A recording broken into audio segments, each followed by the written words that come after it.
Koliko je potencirao Allahov poslanik na bratstvo. Mi danas, vjerujte, nismo naučili jedan obični hadis.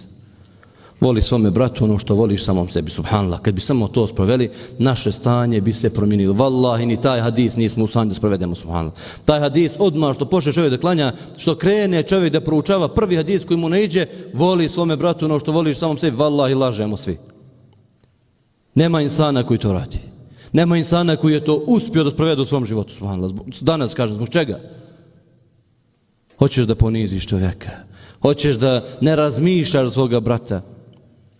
Pustiš ga ti, nije to bitno, hoće li se on, kako će se on osjećati. Gdje su prve generacije yu'thiruna ala anfusihim walau kana bihim khasasa. I oni daju prednost drugima iako su sami potrebni. Pazite, Allah s.w.t. opisuje, nisu to oni sami rekli, mi to sami sebe opisujemo tako, nego ih je Allah tako opisao. Allahov poslanik kaže, pravi vjernik je onaj koji šta?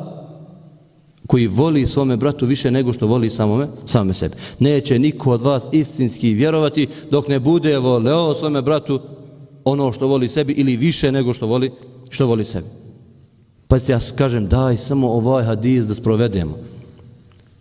Daj samo ovaj hadis da razmišljamo o našem bratstvu, o našem druženju, o našim skupovima, kako da se ponašamo jedni prema drugima, dovoljno bi nam bilo od islama to da sprovedemo. Mi ni to ne možemo da sprovedemo. Svako neka se zapiti i neka pogleda sebe, što kažu samoga, nek se sjeti gdje ja dajem prednost drugima na sobom, u čemu ja to dajem ili samo ja grabim za sebe.